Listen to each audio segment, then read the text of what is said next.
ನಾವೆಲ್ಲರೂ ಕಾತರದಿಂದ ಕಾಯ್ತಾ ಇರುವಂತಹ ಒಂದು ಸ್ತಬ್ಧ ಚಿತ್ರ ಅಂತ ಹೇಳಿದ್ರೆ, ಯಾಕಂದ್ರೆ 2 ವರ್ಷಗಳಿಂದ ಕರ್ನಾಟಕಕ್ಕೆ ಸ್ತಬ್ಧ ಚಿತ್ರ ಅನಾವರಣ ಮಾಡೋದಕ್ಕೆ ಅವಕಾಶ ಸಿಕ್ಕಿಲ್ಲ. ಆದ್ರೆ ಇದೀಗ ಈ ಸಲ ಕರ್ನಾಟಕದ ಸ್ತಬ್ಧ ಚಿತ್ರಕ್ಕೂ ಕೂಡ ಅವಕಾಶ ಸಿಕ್ಕಿದೆ. ಕರ್ನಾಟಕದ ಟ್ಯಾಬ್ಲೋ ಈಗ ಅನಾವರಣ ಆಗ್ತಾ ಇದೆ. ಲಕ್ಕುಂಡಿ ಶಿಲಾಶಿಲ್ಪ ಟ್ಯಾಬ್ಲೋ ಕರ್ನಾಟಕದ ಗದಗದ ಲಕ್ಕುಂಡಿ ಬ್ರಹ್ಮಜಿನಾಲಯ ಈ ವರ್ಷ ಕರ್ನಾಟಕದಿಂದ ಆಯ್ಕೆಯಾಗಿರುವಂತಹ ಸ್ತಬ್ಧ ಚಿತ್ರ. 11ನೇ ಶತಮಾನದ ಕಲ್ಯಾಣ ಚಾಲುಕ್ಯರ ಕಾಲದಲ್ಲಿ ನಿರ್ಮಾಣ ಮಾಡಲಾಗಿರುವಂತಹ ಕಪ್ಪು ಶಿಲೆಯಿಂದ ನಿರ್ಮಿಸಿದಂತಹ ದ್ರಾವಿಡ ಶೈಲಿಯಲ್ಲಿ ಬ್ರಹ್ಮಜಿನಾಲಯವನ್ನ ಈ ಸಲದ ಕರ್ನಾಟಕದ ಸ್ತಬ್ಧ ಚಿತ್ರದ ಥೀಮನ್ನ ಇಟ್ಟುಕೊಳ್ಳಲಾಗಿದೆ.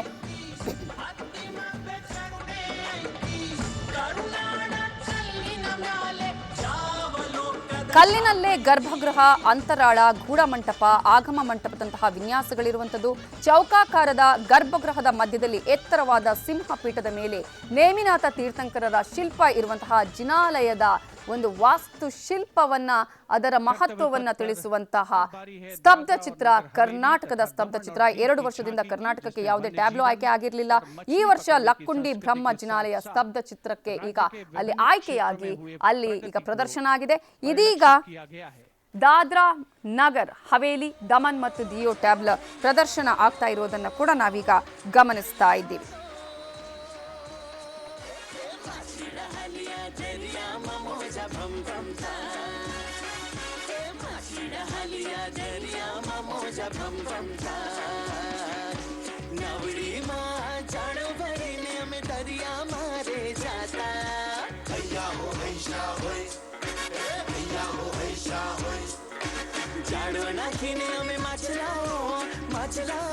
सलामी मंच के सामने अब पहुंच रही है दिल्ली की झांकी, कला और संस्कृति विभाग से संबंधित ಶಿಕ್ಷಣಕ್ಕೆ ಸಂಬಂಧಪಟ್ಟ ಹಾಗೆ, ಕಲೆಗೆ ಸಂಬಂಧಪಟ್ಟ ಹಾಗೆ ದೆಹಲಿ ರಾಜ್ಯದ ಸ್ತಬ್ಧ ಚಿತ್ರ ಇದೀಗ ಪ್ರದರ್ಶನಗೊಳ್ತಾ ಇದೆ. ಕಲೆ ಮತ್ತು ಸಂಸ್ಕೃತಿಯ ಅನಾವರಣ ಆಗ್ತಾ ಇದೆ.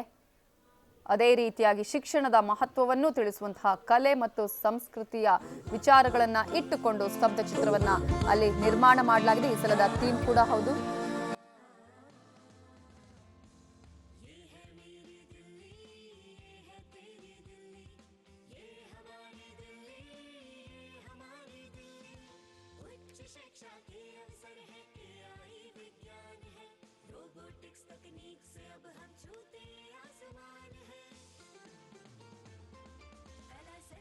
शिक्षा और इतिहास की जान, दिल्ली है भारत की शान, दिल्ली है भारत की शान. From a snapshot of Delhi, we now wait for a snapshot of West Bengal. Swarnim Bharat, Virasat aur Vikas, the theme, the state's rich cultural heritage, architectural excellence and artistic traditions are showcased, featuring terracotta temples of Bishnupur and traditional folk art forms like chow dance and baul songs. ಪಶ್ಚಿಮ ಬಂಗಾಳದ ರಾಜ್ಯದ ಇಲ್ಲಿ ಈಗಾಗಲೇ ಸ್ತಬ್ಧ ಚಿತ್ರ ಅಲ್ಲಿನ traditional ಕಾಳಿಯ ಮಹತ್ವವನ್ನ ಸಾರುವಂತಹ, ಹಾಗೆಯೇ ಸಂಸ್ಕೃತಿ, ಅದೇ ರೀತಿಯಾಗಿ ಅಲ್ಲಿನ ಪ್ರಾದೇಶಿಕತೆಯನ್ನ, ಅಲ್ಲಿನ ವಿವಿಧತೆಯನ್ನ ತಿಳಿಸುವಂತಹ ಈ ಒಂದು ಪಶ್ಚಿಮ ಬಂಗಾಳದ ಟ್ಯಾಬ್ಲೋವನ್ನು ನಾವೀಗಾಗಲೇ ಗಮನಿಸ್ತಾ ಇದ್ದೀವಿ. ಲಕ್ಷ್ಮೀ ಭಂಡಾರ್ ಮತ್ತು ಲೋಕ ಪ್ರಸಾರ್ ಪ್ರಕಲ್ಪ ಅನ್ನುವಂತಹ ಹಿನ್ನೆಲೆಯಲ್ಲಿ ಇದೀಗ ಪಶ್ಚಿಮ ಬಂಗಾಳದ ಥೀಮನ್ನು ಇಟ್ಟುಕೊಳ್ಳಲಾಗಿದೆ.